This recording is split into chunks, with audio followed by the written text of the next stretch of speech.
into some of the darker aspects of its near past, particularly when it comes to the issue of accountability. I mean, you have pledged justice for those killed and disappeared under Sheikh Hasina's rule. Will your government invite in a UN-led investigation? How will you pursue accountability? Already UN-led investigation has taken place. UN High Commissioner for Human Rights, they published a whole report full of all the details of everything. So we're very happy that we didn't have to do it and say people questioning our ability to do that. They spend a lot of time documented, it's available in public domain. So this is a good start. We have our own research, own reports, what the terrible thing they have done. So the legal system is now functioning to bring them to trial. So the trial thing will start very soon, probably at the end of this month or the beginning of next month. And how far up the chain would those judicial proceedings go? Are we talking about military and intelligence officials? Anybody who has committed any crime, crime against humanity, nobody will be spared. Now, you've also alleged widespread corruption against the previous leadership. Can you share any specific cases Many of them. It's all documented in the UN report. But any specific examples now? Examples of stolen assets, for instance? Stolen assets. Banking system is completely emptied out, taking resources out of the country. Banks were taken out completely by taking over the board of the bank under gunpoint. So you replace the board, and then board gives you a loan. Massive loan. Understanding is you have to pay back. So under your book, it shows as a loan, but actually you just took the money away. Where's the majority of that money gone, and how do you even start talking about asset recovery? There are lots of investigations going on. We see part of it is in Europe, part of it is in Caribbean, and part of it in Asian countries. So we are tracing them and trying to get the money back as much as we can. And are foreign governments helping you in doing that? Absolutely. They are very cooperative, all of them. Bangladesh has issued an arrest warrant for the British MP, Tulip Siddiq. I mean, she is Sheikh Hasina's niece. I mean, she's been accused of benefiting from family corruption. I think it's fair to say she firmly denies the allegations. Is this part of a genuine anti-corruption drive, or is there a certain degree of political retaliation here? It's a case against concrete evidence. So the legal system has to work out. So we are not saying we are putting her to jail right away. We simply, Department of Anti-Corruption, the Anti-Corruption Commission actually, they brought the case. Now court has to decide whether the evidence is good enough to send her to jail, or the same way as we have done for Hasina, who has left the country. Talking about Sheikh Hasina, obviously she claims she is still the rightful Prime Minister. She's issuing all of these statements from India. How does the government view her presence there in India? We had a BIMSTEC meeting in Bangkok where all the BIMSTEC heads of governments were there, including Prime Minister Modi. I had a discussion with Prime Minister Modi and I made it very clear that, okay, if you want to keep her, that probably is not something that I can settle with you. But definitely, while she is here, she should not be talking because it creates a lot of problem for us. She is giving speeches to incite people inside of Bangladesh, and we have to suffer from that. What did Prime Minister Modi say? He said, if I recollect, he said this is a country where social media is open to anybody. I cannot control that. So my question to you is, do you think that India is offering her political cover? Should she face justice back home? And can you in any way leverage that? This is a legal procedure. I don't know what the law says, what to do. We have already sent a letter to Indian government to really send her to Bangladesh. They have not responded to yet. But when the legal procedures begin, and court will give the notice to her to see how to bring her. So let me get this straight. You're saying that Prime Minister Modi has told you we can't do anything about her freedom of speech in a country, India, that has been accused of stifling freedom of speech, and in no way have you been given any kind of guarantees that she will be sent back to face justice? No. What does that do diplomatically between Bangladesh and India? This is one of the cases that we have to resolve ourselves, that continue to do that. We understand what their legal situation is, what our legal situation is, but we are waiting for the legal notice coming from the court that brings it to a higher level of notice. Was it deliberate that you decided to visit China first before India? Were you sending a message there? I'm visiting everybody who I would like to go, the neighbors. I tried to go to India. They didn't respond to it. So I went to China, and now I'll go to Malaysia. So I'm busy, and I was in Bangkok, in Thailand. So I'm visiting many countries around, and I'm trying to revive SAARC as a community of South Asian countries. This is all the members countries. So today SAARC is a kind of in a limbo. It's not functioning. I'm appealing to all the SAARC leaders that let's get back into it, collaborate with each other, meet each other, and so on. So that's one effort I'm making. Another effort is a BIMSTEC.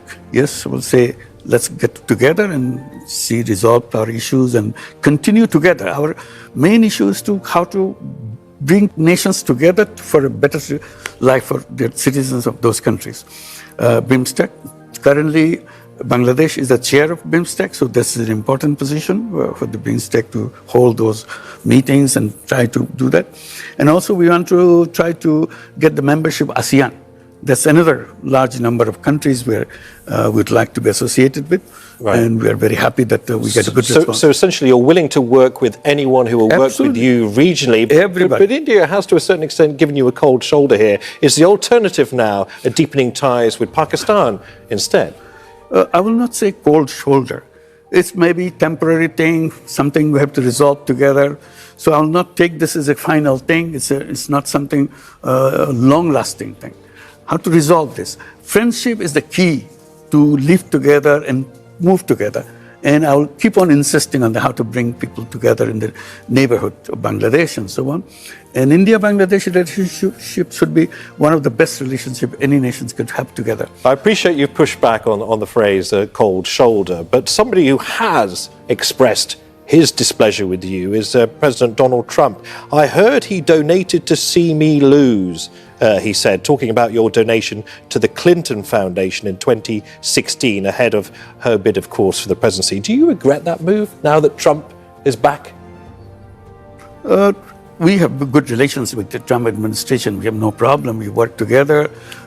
We look forward to build a relationship, a strong relationship with the Trump administration. That's what we're working. So you are engaged with the new administration? Absolutely, very strongly and very warmly. We have a very warm relationship with the Trump administration. Do you see the US as a reliable partner? Are you being forced to choose between Beijing and Washington, D.C.? No, this is not a question of choice. They're all our friends. USA is a good friend, China is a good friend, India is a good friend. Nevertheless, you've been slapped with tariffs like most of the world at a time in which the country is emerging from years of turmoil. This is not aimed at Bangladesh. This is a global policy of the US. We cannot question that. We are trying to see how we can continue with our relationship in a way that we benefit from that. Do you still believe, after this trade war, that free market capitalism, something that you have been such a champion of, is really the way the world should be run? I'll slightly modify it. Saying that I've always said that this civilization is a self-destructive civilization. No matter what you do, you cannot escape this self-destruction. So we have to redesign the system. We create a new civilization. There comes the free market and economy and so on. So essentially, the seed of self-destruction is in the system. So we have to bring it out. We have to create a new civilization which is not driven by greed, not driven by profit maximization, but social consciousness. So we are saying there is a business, profit maximizing business. I have no quarrel with them. But alongside of this profit maximizing, you have to create another stream of business called social businesses. Businesses to solve problem in a market way, but without any intention of making money for yourself.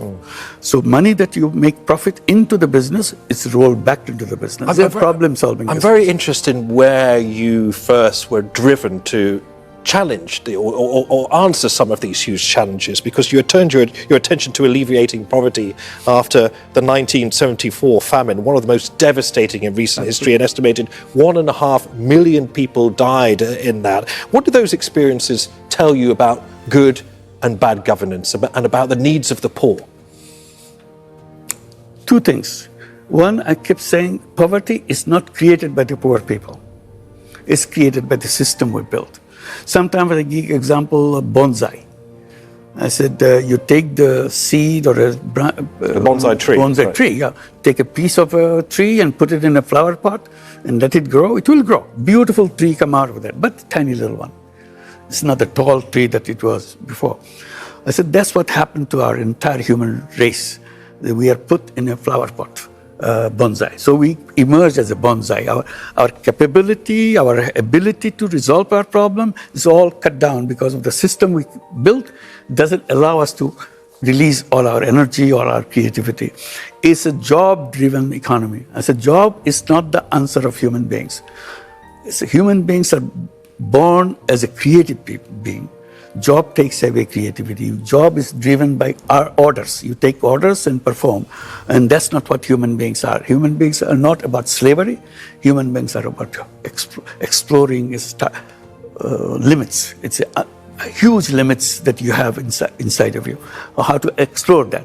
So that is the kind of economy that we have to build. In brief, I finally conclude that we have to build a new civilization based on social business. No tall order, a bonsai economy, you say, something that is perfect, absolutely, but is small and it's fair, free and fair for all. I mean, given Bangladesh is relying on IMF support, can you guarantee that any of these reforms that are being asked of the country as it goes through this difficult transition period will not burden the poorest even further?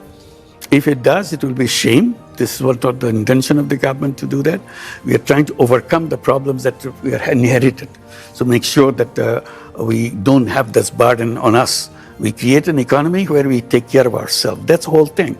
And that's what releasing the energy of 180 million people. It's a tremendous energy. Bangladesh is an amazing country, 180 million people living in 150,000 square kilometers. And that population is growing. Half the population of Bangladesh, remember 180 total, half the population of Bangladesh is under the age of 27. It's a very young population with full of energy, handful of technology in their hand, and change miracles to do that. Was the monsoon revolution a revolution for all, between the urban and the rural, between the old and the young? It is such a vast population. As you say, a huge number are very young indeed and will be custodians of the country going forward. But I wonder if there is a big, unbridgeable divide between what's going on in major cities and what's going on in the far-flung regions of the country. It's an amazing thing what the July Revolution has done, July Uprising has done, brought everybody together, whether you are old, whether you are young, whether you are urban, whether you are rural, whether you're a girl, whether you're a woman, whether you're a man, or a child, doesn't matter. Everybody's on board. That's what made it happen. It happened in hours' notice, not months' notice. It all began and then it's all ended within the same month. There have been, I need to bring this up, reports that show that there is still widespread labour abuse in Bangladesh's subcontracted factories. That's despite your own legacy of microfinance. How do you respond to critics who say microfinance actually helped, it didn't resolve these deeper issues of inequality and poverty? Yeah. Microcredit is not the solution for everything. We're telling that the people can have their own life, don't have to work for somebody else. And that's a theme that I work on, saying that people are basically born as entrepreneurs, but the system doesn't allow us to be entrepreneurs. System stops you because the financial institution doesn't work that way. Financial institution lends money to people who already have lots of money and doesn't lend money to people who don't have money. That's my theme that I always work. So labor issue is a different issue. Yes, there are problems in the labor segment of our population. We are dedicated to solve that problem. We are getting ready to sign up the ILO convention so that we fulfill all the requirements. That's the direction we are going. So we inherited lots of those problems, but our government is making sure that we perform at the level of the international community standard. That's our commitment. And we're working on it very hard. As we've reached the end of this discussion, I want to ask you a personal question. You are clearly a very able and very lively 84-year-old. I've got your age right. That's right, yes. You are a Nobel laureate. You're internationally known. Why are you doing this now at this point in your life? I got a phone call from Bangladesh. I was in Paris. They were saying that Hasina has left. The regime has collapsed. Now we have to form a government. We want you to become the head of the government. I said, no, not me. I don't want to get involved. You find somebody else. So I gave my arguments why I don't want to get involved and so on. But they were not in a listening mood. So I said, why don't you think over it, find somebody else, give a big try. I'm sure you'll find many people who are capable of running the country. So take 24 hours, come back tomorrow and tell me what you did. So they called me back next day and they repeated that we tried, but it didn't happen. I said, no, you didn't try hard enough. So it started in the 5th of August. The Hasina left and I got the first call and the second call. On the third call, they said, look, we have been trying and you are refusing it. We have been searching for everything. But everybody said, no, this is the best solution. He has to come. And we have given our lives, these young people, etc. All the description of what happened.